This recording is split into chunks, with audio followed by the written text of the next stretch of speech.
Comi uma caixa de bombom inteira. Meu Deus, será que eu tenho compulsão alimentar?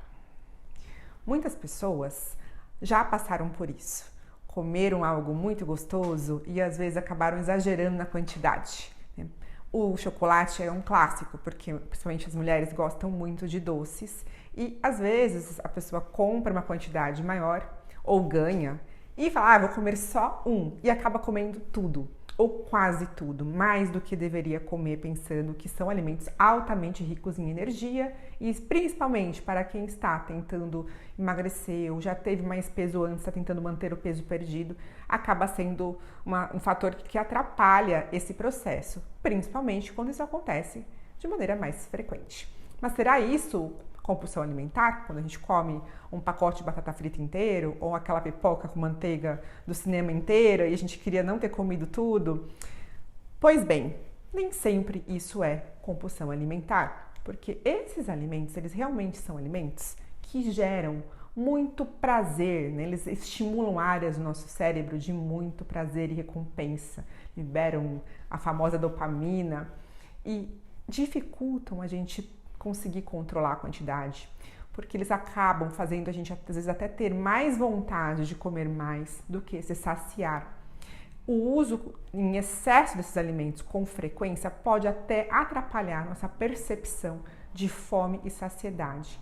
Mas é claro que há diferenças individuais entre as pessoas e muitas vezes pessoas que não têm dificuldade para emagrecer, que não têm histórico de obesidade, não compreendem que não é tão simples para a maioria das pessoas controlarem a quantidade que elas consomem desses alimentos. Porque pessoas que já tiveram um antecedente de obesidade, elas vão ter um processo de alteração na capacidade de se saciarem com esses alimentos. Elas tendem a ter como se fosse uma lesão, uma inflamação, um descontrole, um desequilíbrio no nosso cérebro que favorece com que haja uma dificuldade de controlar a quantidade. Muitas dessas pessoas, inclusive, têm algumas alterações psíquicas, tendência de ter alguns comportamentos mais impulsivos.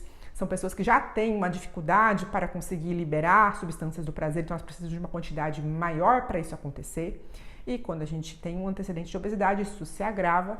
Então pode ser que seja mais difícil para essas pessoas conseguirem se controlar, principalmente quando você deixa a situação dificultosa para isso, porque quem tem essa dificuldade, se deixa muito acesso a esses alimentos, vai consumir mais do que alguém que não tem essa dificuldade. As pessoas, no geral, se você deixar disponível alimentos desse tipo, que são alimentos altamente ricos, geralmente em gordura saturada, associado a uma fonte de carboidrato de absorção rápida, e pode ter sal ou açúcar, pode ser com farinha branca, por exemplo, farinha refinada, amido, né? Batata frita é assim, os bolos, os doces no geral, alguns fast foods. Esse tipo de alimento, então, são alimentos que tendemos a comer mais qualquer pessoa se tiver acessível. Isso acontece com todo mundo.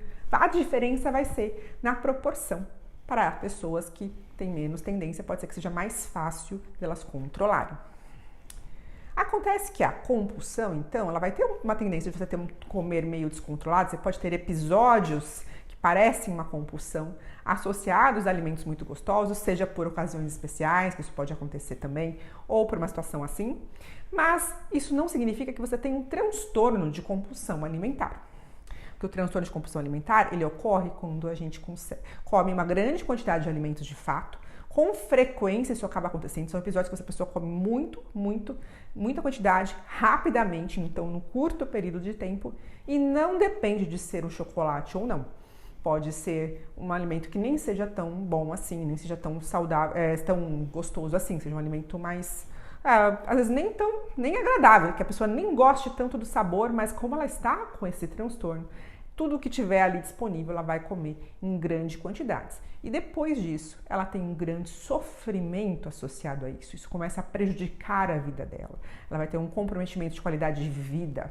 E quanto maior a frequência que isso ocorre, maior o risco de se transformar realmente num transtorno de compulsão alimentar. Isso tem que ocorrer toda semana. Acaba acontecendo mais de uma vez por semana. E quando ocorre, por exemplo, todos os dias, ou mais de uma vez por dia, a gente considera um transtorno mais grave e vai necessitar geralmente de tratamento, tanto de acompanhamento multidisciplinar, né, com um psiquiatra, com uma terapia, com um psicólogo, pode ser associado com endocrinologista, nutricionista, todo mundo para tentar ajudar essa pessoa a conseguir melhorar esse comportamento e muitas vezes vai utilizar medicamentos, inclusive.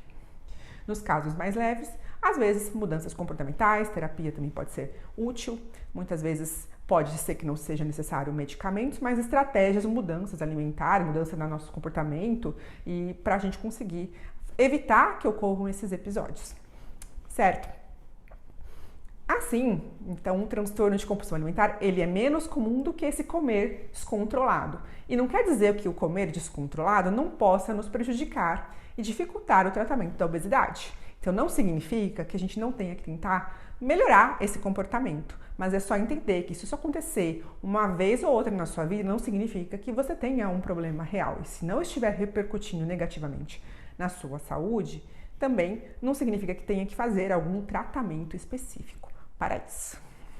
Espero ter ajudado. Se você tiverem alguém que você conhece que tem um comportamento que parece uma compulsão alimentar, ou se você percebeu, se identificou com esse comportamento, procure ajuda profissional. Até a próxima!